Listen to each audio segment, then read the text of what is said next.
Good morning students. अभी हमने last time chapter 1 किया था। चैप्टर 1 था हमारा पादपों में पोषण। आई थिंक सभी को अच्छे से समझ आया होगा और सभी ने नोट्स के द्वारा अपनी नोटबुक में अच्छे से वर्क भी कर लिया होगा।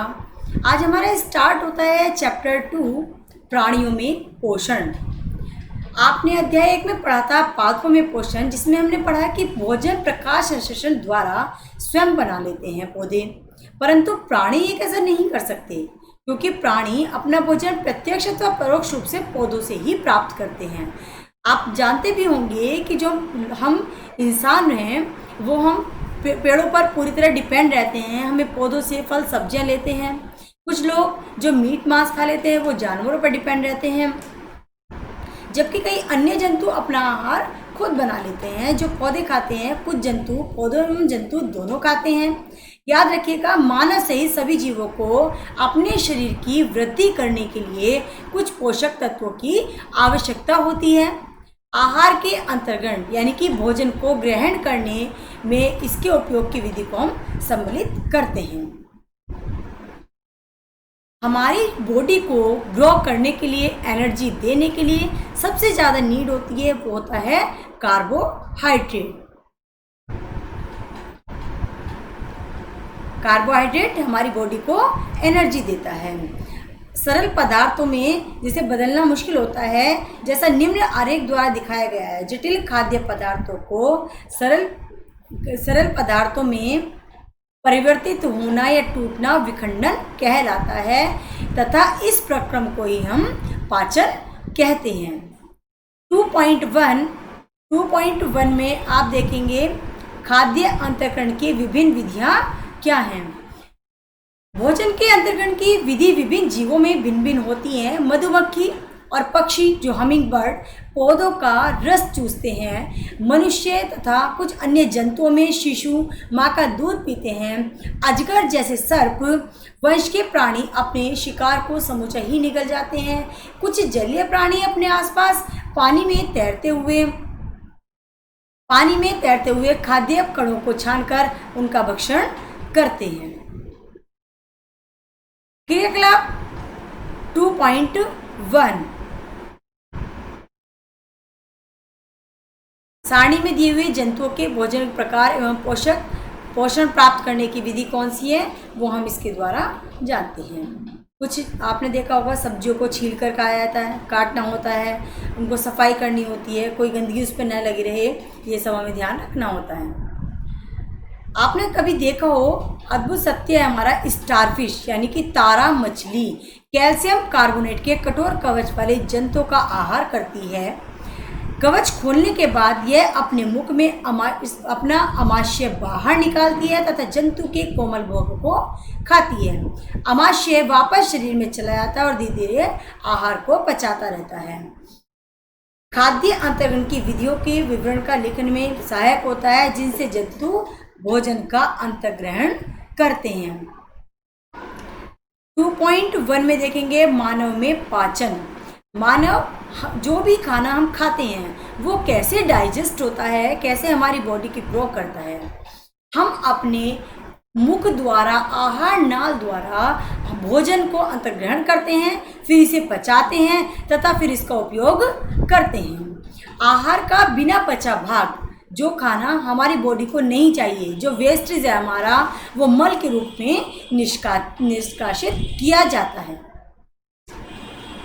शरीर के अंदर भोजन क्या करता है? भोजन एक सतत नली से गुजरता है जो मुख गुहिका से प्रारंभ होकर गुदा तक जाती है। इस नली को मुख्य भागों में बांटा गया है। नंबर 1 मुख गुहिका, नंबर 2 ग्रास नली एंड 3 ग्रसिका, अमाशय, शुदांत्र हमारी छोटी आंत और वृद्धांत हमारी बड़ी आंत, जो मलाशय से जुड़ी होती है। मल द्वार अथवा गुदा ये बहुत लंबा मार्ग नहीं है। ये सभी मार्ग मिलकर के आहार नाल पाचन नली का निर्माण करते हैं।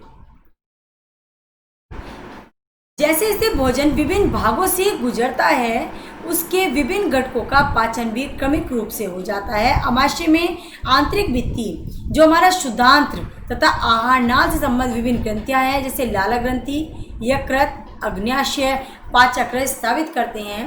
पाचक रस जटिल पदार्थों को उनके सरल रूप में बदल देने का काम करते हैं और आहार नाल एवं उससे संबंधित जो ग्रंथियाँ होती हैं वो मिलकर हमारे पाचन तंत्र का निर्माण करती हैं। आप सभी को ये पाचन तंत्र का चित्र अपनी कॉपी में बनाना है, सुंदर लेबलिंग करनी है और कलर द्वारा प्रदर्शित करना है। नेक्स्ट पॉइंट आता है हमारा मुख गुहिका और मुख क्या काम करते हैं। भोजन का अंतर्गण मुख के द्वारा होता है। आहार को शरीर के अंदर लेने की प्रक्रिया जो होती है हमारी वो कहलाती है अंतर्ग्रहण।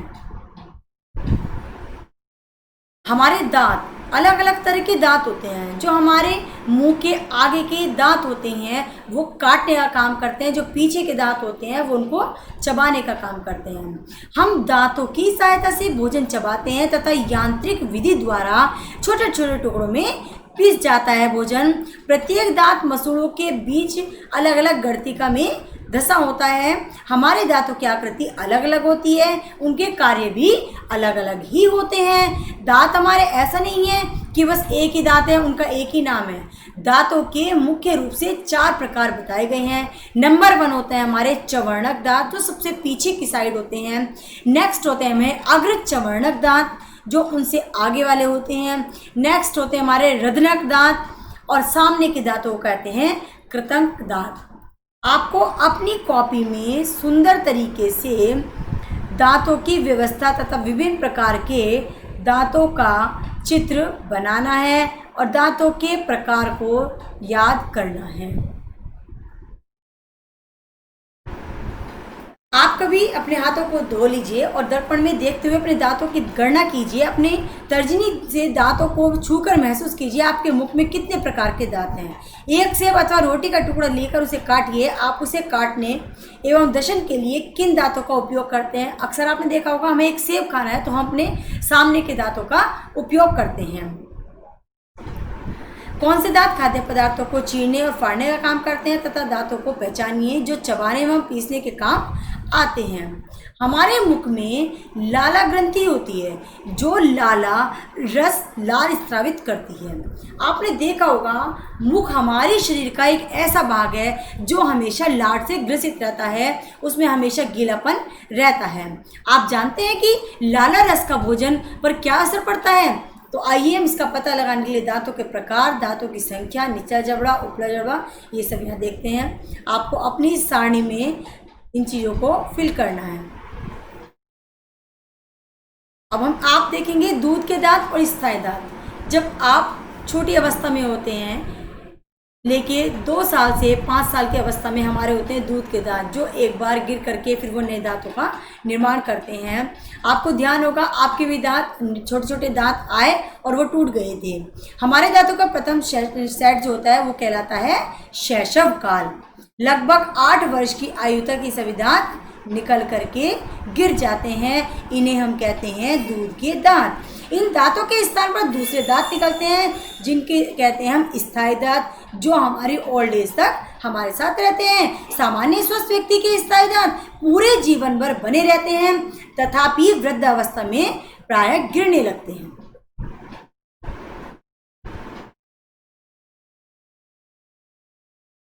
क्रियाकलाप 2.3 में आप देखेंगे 2 परख नलियाँ लीजिए, उनको ए और बी का नाम दे दीजिए। ए में आप उबले हुए चावल डालिए। 1 चम्मच उबले चावल मुख में लेकर के 3 से 5 मिनट तक उसको चबाइए तथा दूसरी परख नली बी में लीजिए। दोनों परख नलियों में 3 से 4 ml जल डालिए। आप चित्र 2.4 में देख सकते हैं। दोनों परख नलियों में आयोडीन विलयन की 2-3 बूंदें डालिए और उनका परीक्षण कीजिए। आप जानेंगे कि परख नली ए और बी में क्या अंतर है, परख नली के रंग में परिवर्तन क्यों आता है, ये सब देखेंगे हम। लाला रस जो है चावल के मंड को शर्करा में बदल देता है।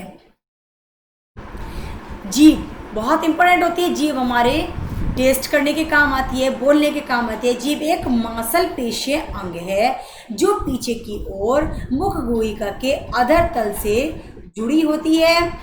आप चित्र 2.6 में जीव का चित्र देख सकते हैं। इसके अग्रभाग स्वतंत्र होता है और किसी भी दिशा में मुड़ सकता है। क्या आपको जीभ के कार्य पता है? हम बोलने के लिए जीभ का प्रयोग करते हैं। इसके अतिरिक्त हम भोजन में स्वाद का जो अनुभव करते हैं वो भी इस जीभ द्वारा ही करते हैं। मिठाइयाँ और दंतशय। मिठाई हमारे दांतों को किस प्रकार हानि पहुंचाती हैं? मुख में जीवाणु पाए जाते हैं हमारे, लेकिन उनसे हमें कोई हानि नहीं होती। फिर भी खाने के पश्चात यदि हम अपने दांतों में साफ नहीं करेंगे दांतों को, तो उनमें कुछ मिठाई या कुछ खाना पीना जब रुक जाएगा तो वो कीटाणु हमारे दांतों को खाने लगते हैं। इससे हमारे दांत हानि का पहुंचाने लगते हैं और दांत हमारे क्षय हो जाते हैं, टूट जाते हैं, या दांतों में जिसको हिंदी में कहते हैं कि कीड़ा लग जाता है। जीभ हमारे खाने को मिलाने का कार्य करती है, निगलने में भी सहायता करती है। जीभ के द्वारा ही हम स्वाद का पता लगाते हैं। जीभ पर स्वाद कलिकाएं होती हैं जिनकी सहायता से हमें विभिन्न प्रकार के स्वाद का पता चलता है। क्रियाकलाप 2.4 में आ जाइए। निम्न पदार्थों के अलग अलग विलयन तैयार कीजिए। आपने लिया चीनी का विलयन, नमक का विलयन, नींबू का रस और नीम की पत्ती और करेले का रस। आप देखेंगे इन सब का अलग अलग टेस्ट है। इसका पता हम किससे लगाते हैं? अपनी जीभ द्वारा पता लगाते हैं। चीनी को हमने लिया अगर, तो चीनी हमें मीठी लग रही है, नमक हमें नमकीन लग रहा है, नींबू खट्टा लग रहा है, नीम और करेला हमें कड़वा दिखाई देता है, कड़वा टेस्ट महसूस कराता है।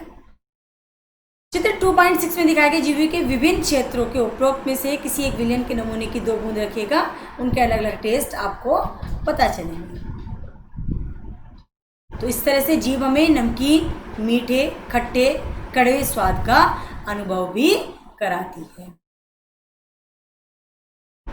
भोजन नली। भोजन नली में निगला हुआ खाना, जिस भोजन को हमारे दांत अच्छे से चबा देते हैं और जीभ जिस भोजन को अच्छे से मिला देती है, फिर उसका काम होता है कि वो भोजन नली में पहुंचा देती है, जिसको हम कहते हैं ग्रास नली से ग्रसिका में जाता है। ग्रसिका गले एवं वक्ष से होती हुई जाती है। ग्रसिका की भित्ति में संकुचन से भोजन नीचे की ओर सरकता जाता है। रियल में होता क्या है कि संपूर्ण आहार नाल संकुचित होती रहती है और यह गति भोजन को नीचे की ओर जाने के लिए अग्रसर करती है। जैसा कि आप चित्र में देख भी सकते हैं, ये हमारा भोजन नली है। यहाँ से भोजन आकर के हमारी जब दांतों ने इसको यहाँ पर चबाया, भोजन जीभ ने मिलाने का काम करा, फिर भोजन नली में भोजन आया और ग्रसिका में पहुँच गया। ग्रसिका में आने के बाद भोजन हमारा अमाशय में आ जाता है। सभी को अपनी कॉपी में ग्रसिका में भोजन की गति का चित्र भी बनाना है। हमारा अमाशय खाए हुए भोजन को स्वीकार नहीं करता है अगर, तो उसके द्वारा क्या होता है, अगर कोई भी खाना हमारे लिए अच्छा नहीं है तो जो हमारा अमाशय होता है उस खाने को नहीं पचाता है, बल्कि उसको वॉमिटिंग के रूप में बाहर निकाल देता है, जिसको हम वमन भी कह सकते हैं या घरेलू लैंग्वेज में उल्टी भी कह देते हैं। इसका कारण आपको पता चलना चाहिए। कारण क्या होगा? अमाशय किस भोजन को नहीं पचाता है। अमाशय कैसा होता है? अमाशय मोटी भित्ति वाली एक थैलीनुमा संरचना होती है। ये यू की शेप में एक चपटा आकृति का होता है तथा आहार नाल का सबसे चौड़ा भाग हमारा अमाशय ही होता है। यह अंग ग्रसिका ग्रास नली से खाद्य प्राप्त करता है तथा दूसरी ओर शुद्धांत्र में खुला होता है।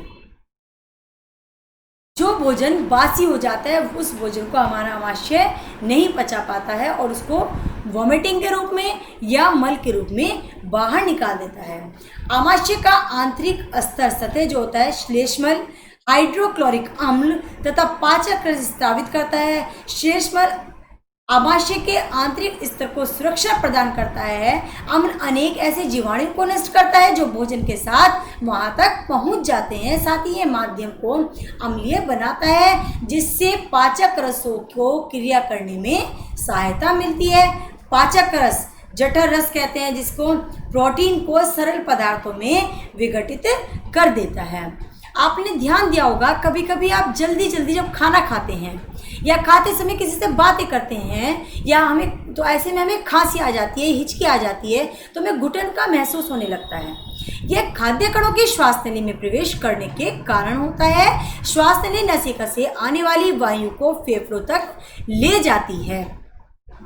यह ग्रसिका के साथ साथ चलती है, परंतु ग्रसनी में वायु एवं भोजन मार्ग में एक ही होते हैं। फिर भोजन को श्वास नली में प्रवेश करने से किस प्रकार रोका जा सकता है? भोजन निकलने के समय मांसल रचना वाल्व का कार्य करती है, जो श्वास नली को ढक लेती है और भोजन को ग्रसनी में भेज देता है। संयोगवश यदि भोजन के कण श्वास नली में प्रवेश कर जाते हैं तो हमें घुटन का अनुभव होता है और हिचकी आने लगती है या फिर खांसी आ जाती है। आई थिंक सबको श्वास नली आमाशय के बारे में अच्छे से समझ आ गया होगा। नेक्स्ट चलते हैं हम यकृत। यकृत गहरे लाल भूरे रंग की ग्रंथि होती है, जो उदर के ऊपरी भाग में दाहिनी दक्षिण की अवस्था में स्थित होती है, जो शरीर की सबसे बड़ी ग्रंथि होती है। सबसे बड़ी ग्रंथि होती है हमारी यकृत। यह पित्तरस साबित करती है, जो एक थैली में संग्रहित होता रहता है। इसे हम कहते हैं पित्ताशय। वसा के पाचन में महत्वपूर्ण भूमिका निभाता है। अग्नाशय हल्के पीले रंग की बड़ी ग्रंथि है, जो आमाशय के ठीक नीचे होती है, जैसा कि आप चित्र 2.2 में देख सकते हैं।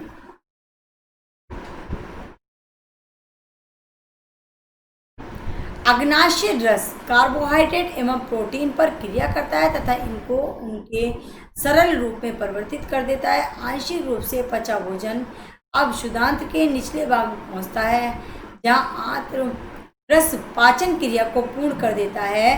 कार्बोहाइड्रेट सरल शर्करा जैसे कि ग्लूकोज में परिवर्तित कर देते हैं। वसा अम्ल एवं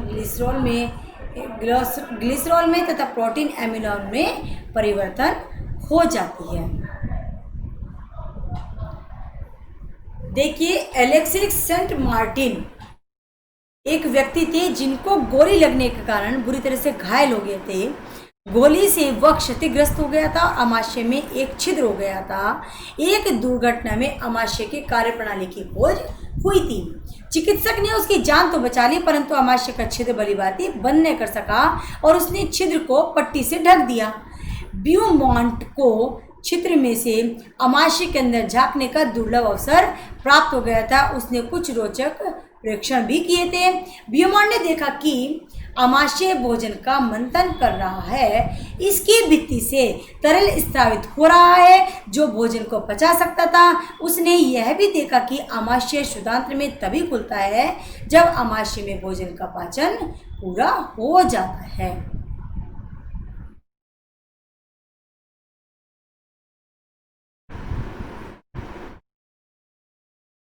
नेक्स्ट इंपॉर्टेंट पॉइंट आता है हमारा शुदांत्र में अवशोषण। जो पचा हुआ भोजन अवशोषित करके शुदांत्र की भित्ति में स्थित रुधिर वाहिकाओं में चला जाता है, इस प्रक्रम को हम कहते हैं अवशोषण।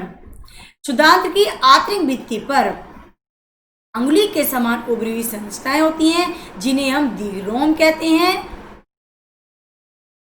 या रसांकुर कहते हैं। क्या आप अनुमान लगा सकते हैं कि दीर्घरोम की आंत्र में क्या भूमिका है? दीर्घरोम पचे हुए भोजन को अवशोषण हेतु तल क्षेत्र बढ़ा देते हैं। प्रत्येक दीर्घरोम में सूक्ष्म रुधिर वाहिकाओं का जाल फैला रहता है। दीर्घरोम की सतह से पचे हुए भोजन का अवशोषण होता है तथा यह रुधिर वाहिकाओं में चला जाता है। अवशोषित पदार्थ का स्थानांतरण रुधिर वाहिकाओं द्वारा होता है, शरीर के विभिन्न भागों तक होता है तथा उनका उपयोग जटिल पदार्थों को बनाने में होता है। इस प्रक्रम को हम कहते हैं स्वांगीकरण। कोशिकाओं में उपस्थित ग्लूकोज का विघटन ऑक्सीजन की सहायता से कार्बन डाइऑक्साइड और जल में होता है और ऊर्जा मुक्त होती है। भोजन का वह भाग जिसका पाचन नहीं हो पाता, अवशोषण नहीं होता, वृद्धांत्र में भेज दिया जाता है। दूसरा होता है हमारा वृद्धांत्र। वृद्धांत्र शुदांत्र की अपेक्षा चौड़ी एवं छोटी होती है। यह लगभग 1.5 मीटर लंबी होती है। इसका मुख्य कार्य जल एवं कुछ लक्षणों का अवशोषण करना है। बचा हुआ अपचित पदार्थ मलाशय में चला जाता है तथा ठोस मल के रूप में रहता है। समय समय पर गुदा द्वारा यह मल बाहर निकाला जाता है। इसे हम कहते हैं निष्कासन। 2.3 में हम देखेंगे घास खाने वाले जंतुओं में पाचन किस प्रकार होता है। आपने कभी गाय को, भैंस को खाने वाले जो शाकाहारी अन्य जंतुओं को देखा तो होगा, उस समय भी लगता है कि वे जुगाली करते रहते हैं। ऐसे पशु अपने मुंह में एक साथ भोजन का संग्रहण करते रहते हैं और वो उस भोजन को कम से कम 3-4 घंटे तक जुगाली करते रहते हैं, दांतों से चबाते रहते हैं जब वे खाना नहीं ले रहे होते हैं तब भी। वास्तव में पहली घास को जल्दी जल्दी निगल कर अमाशय के एक भाग में भंडारित कर लेते हैं। यह भाग हमारा रूमेन या प्रथम अमाशय कहलाता है। रूमिनेंट में अमाशय 4 भागों में बटा होता है। रूमिनेंट में भोजन का आंशिक पाचन होता है जिसे जुगाली कहते हैं। बाद में जंतु इसके छोटे छोटे पिंडकों के रूप में पुनः मुख में लाता है और जिसे वह चबाता रहता है। इस प्रक्रम को रोमंथन कहते हैं। आपने कभी कभी देखा होगा हमारे शरीर में किसी भी खाने को खाने से ऐसा हो जाता है कि हमें दस्त हो जाते हैं या बार बार हमें मल त्याग करने की आवश्यकता होती है।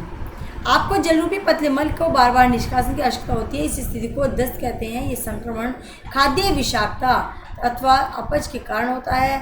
भारत में विशेषकर इसका देखा गया है चरम अवस्था के घातक भी हो सकता है।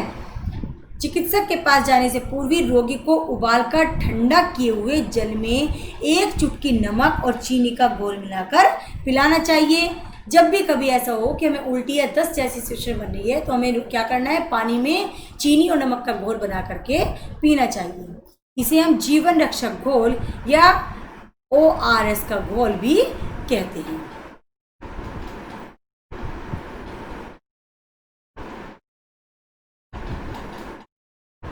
घास में सेलुलोज की प्रचुर मात्रा होती है जो एक प्रकार का कार्बोहाइड्रेट होता है।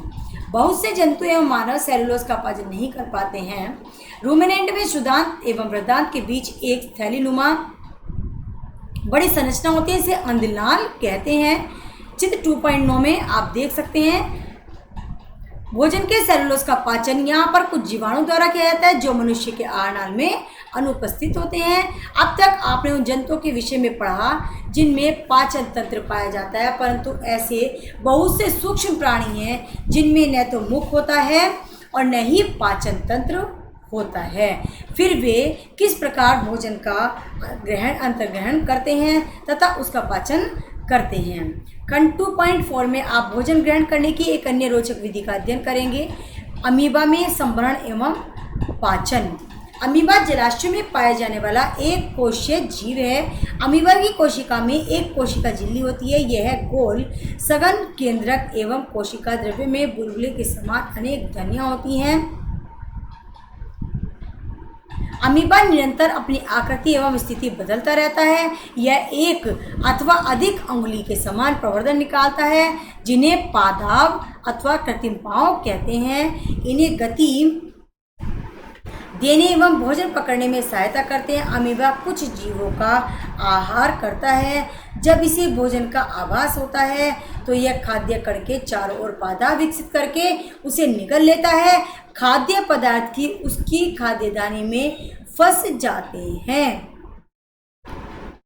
अमीबा का चित्र आप सबको अपनी नोटबुक में बनाना है। खाद्यदानी में ही पाचक स्थापित होते हैं। ये खाद्य पदार्थ पर क्रिया करके उन्हें सरल पदार्थों में बदल देते हैं। बचा हुआ खाद्य पदार्थ धीरे धीरे अवशोषित हो जाता है।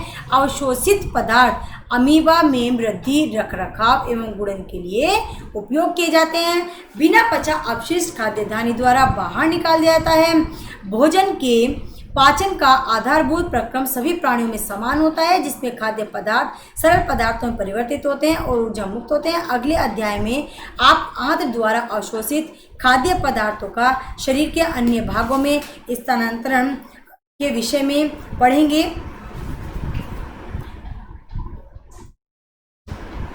चैप्टर 2 आपका एंड होता है। आई थिंक सबको समझ आया होगा। फिर भी सबको अपनी बुक से कम 3 टाइम चैप्टर की रीडिंग करनी है, चैप्टर को समझना है। इसके बाद नेक्स्ट टर्न पर आपको चैप्टर 2 के नोट्स सेंड किए जाएंगे। सभी को सुंदर तरीके से अपनी कॉपी में वर्क करना है। इस चैप्टर में आपने जितना भी सीखा है, समझा है, उसको याद भी करना है। इसी के